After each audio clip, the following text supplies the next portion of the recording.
As always, we will begin with 3 deep breaths. Take a deep breath in through the nose, out of the mouth,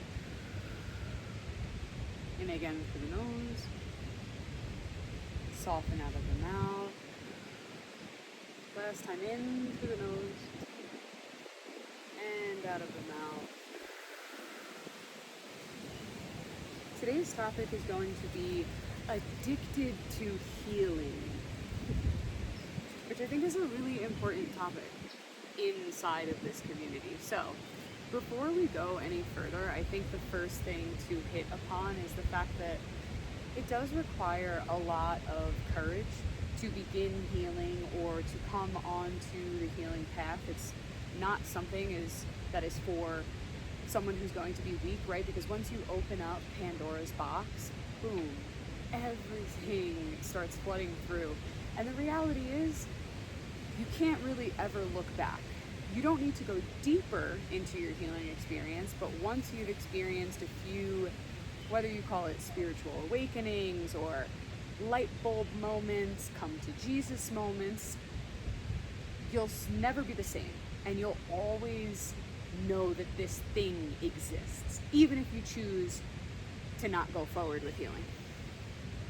Now, healing innately, I think in the beginning, for most people, feels good. It feels good to start doing yoga asana and pranayama and other types of breath work.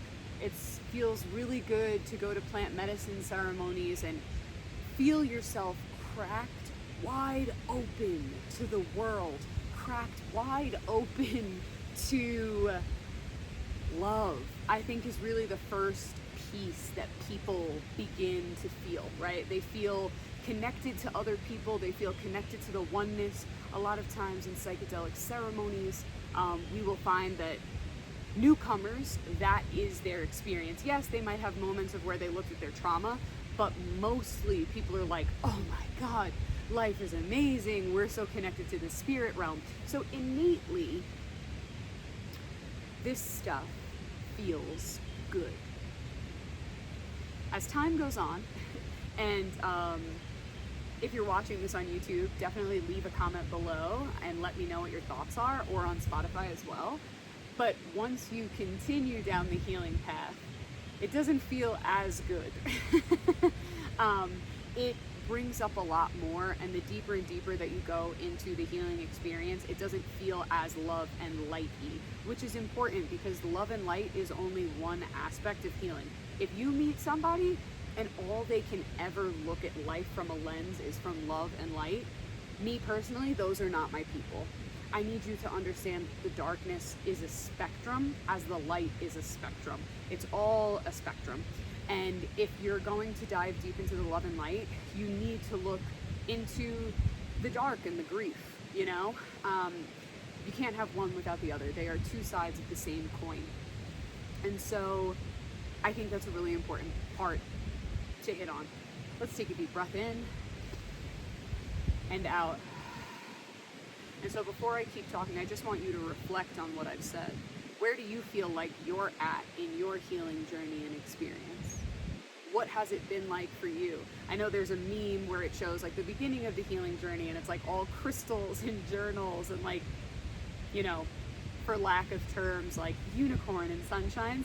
And then it's like somebody years into their experience and it's them looking crazy with a cigarette and a cup of black coffee.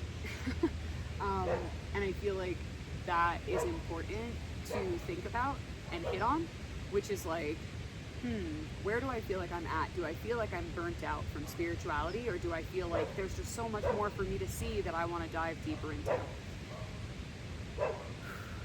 The piece where people get addicted to healing is that it's important to try all different modalities.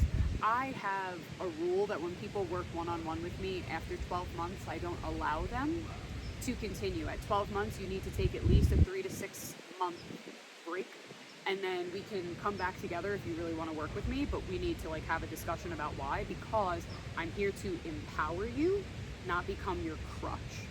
And the reason why I'm sharing that is my rule is because a lot of these healing modalities can become a crutch. At a certain point, you can show up as a hollow shell of yourself. I have shown up as a hollow shell of myself to certain things. Before I went on antidepressants, I was going to all of the yoga asana classes, the kirtans, the sound healings, the cacao ceremonies, but I was showing up as a hollow shell of myself. I wasn't actually taking in what I needed to take in and then integrating the experience into my everyday life. I was just going because I was like, oh, if I go, that means I'm healing. And that's the piece. Just because you show up to classes and ceremonies or trainings doesn't mean that you're actively healing. Sometimes it just means that you're filling a void of actually moving through what you need to move through. And in the same breath, I also want to say that it's important to take breaks from healing. I think that there's something so special about really taking a moment to let the things you've been through, the healing modalities that is, sink into your body. Something that Dylan tells people when they come on retreat with us at the end is like, Dylan is the integration coach and specialist for Discovering Kaya, but he'll tell people, we love you. Of course, we love everybody that comes on our retreats, especially by the end of the week, we are family now. But he'll tell people, we love you, but we really hope not to see you again for a while. And it's not that we don't want to see you on a retreat again. We love when people want to be recurring community members to our community. However, if you leave a retreat and you're immediately signing up for another retreat instead of signing up to do integration with us, that is a red flag. You're chasing a punch in the face. The reason why I say a punch in the face, for example, I'll tell you what our retreats look like. There are tons of sorpresas, but the big layout, the things that we promise you are 2 ayahuasca ceremonies, a San Pedro Wachuma ceremony, a combo ceremony, and a cacao ceremony. Those are the plant medicines that you will be sitting with. Doing all of those ceremonies in a week's time, now granted, we have a very in-depth integration process to prepare you and to help you integrate back into your regular life. However,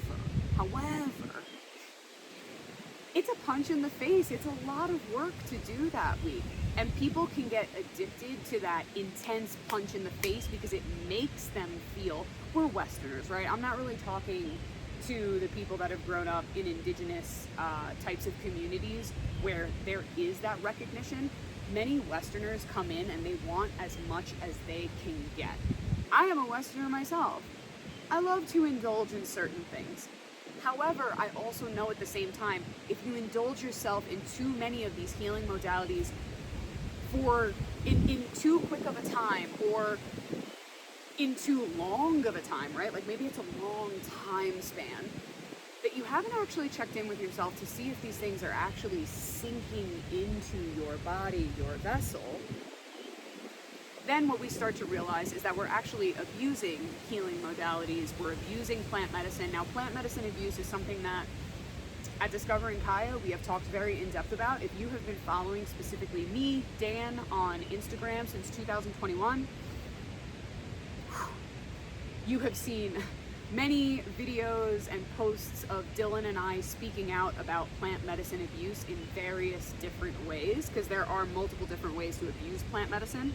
But specifically for the topic that we are talking about right now, I'm talking about those of us or those people in the community. I think there was a point in time, if I'm being totally honest, when I was working at an ayahuasca retreat center where I was being told it was good for me to sit every weekend. And yes, I understand that I was partially training and I was learning different lineages and stuff like that. But also, when I finally took a step back from working at that place, I was like, holy shit, I have so much to integrate.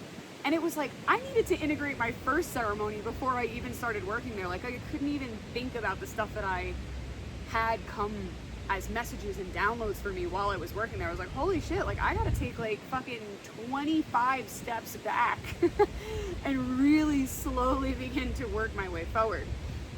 So we're looking at healing And we want to make sure that, one, we're doing it in an ethical way, but the other piece to this is we want to do it in a sustainable way.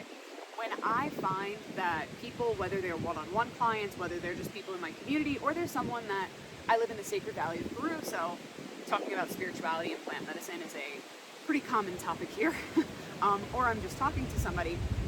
If we look at the fact that we are just going and doing and going and doing just so that we can feel something, that goes against everything that we immediately learn at the beginning of healing. What we learn at the beginning of healing is, yes, you want to feel something, but you want to feel something in a way that's going to be sustainable for you. That it's not going to be a fleeting moment for you in time. We can't ignore the fact that there are some healing modalities or some experiences you're going to have that are going to come in. You're going to feel them. It's going to be a fleeting moment, and it is what it is. But we want to avoid many fleeting moments. We want to make sure what we are choosing to experience is going to be something that can take us for the long haul. Let's take a deep breath in and let that go. Healing is meant to be a long road, right? But healing is also meant to allow us the opportunity to take pauses in between. You can take pauses from plant medicine. Let me get even more clear. You can take pauses from spell work. You can take pauses from certain meditations, certain physical practices. As long as you supplement it with something that's going to nourish you, right? That's relatively still mindful, because we never want to forget about the mindfulness. But we want to remember, you can have a spiritual self-help type practice and still go out and party with your friends if that's something that calls to you. That's another thing that we see, is that people that they get on the spiritual path and they leave everything behind. It's like they almost forget who they were, why they were. They want to like renounce everything about themselves that they were before. Again, that's not the point. It's almost bringing those pieces into you further and loving you. And in a sustainable way, okay, like look at me. I haven't had a drink since Christmas Eve of 2021. I know that drinking alcohol is just not something that is suitable for me. I've never been one of those people that like, they're like, hey, let's like have a drink. I'm like, let's have a bottle, you know? So I can't. For me, it's just not healthy, nor is it good, in my opinion, for me and my life. But anyway, in the beginning, I really couldn't go to the bar to meet my friends, right? I really needed to like sit back for a few months and be like, okay, if I go there, I want to drink, and I know that drinking is not something that I should do. But then I also had a conversation with myself of, okay, well, what if I can go to my friends' houses while they have a drink? They have a glass of wine with dinner. You know, they have a beer. Can I do that? And so I'm using this topic that's very broad and also very nuanced, because if you're obviously an alcoholic, then this is a completely different conversation that we should be having. But I'm using that as an example to understand, like, I had to sit with myself and go, okay, but I can do that for now. And I've now been able to integrate going further. Drinking may not be good for me, but I know some people that drinking, not only do they not abuse it, but it's kind of helpful for them to experience what they need to experience, right? Alcohol is spirits, so there are some practitioners that work with the energy of alcohol, and I love that for them. So I'm using that as an example to say, when it comes to healing, what because I know we got off topic there for a second. What modalities do you find yourself getting lost in? A good way to know if you're abusing something is sitting back with yourself and really asking yourself the question of, what was my intention to do this specific modality? And did I get that out of this? And do I feel fulfilled and satisfied? Many times when we find that people are just doing certain modalities or ceremonies and they're abusing it, we ask them those questions and they're like, well, I didn't fully get what I needed out of it. I think I just need one more ceremony, or I think I just need one more breathwork experience. And it's like, okay, there we go. There we go. Let's reel it back in. Let's sit with this again. So, all that to say, take breaks from healing when you need.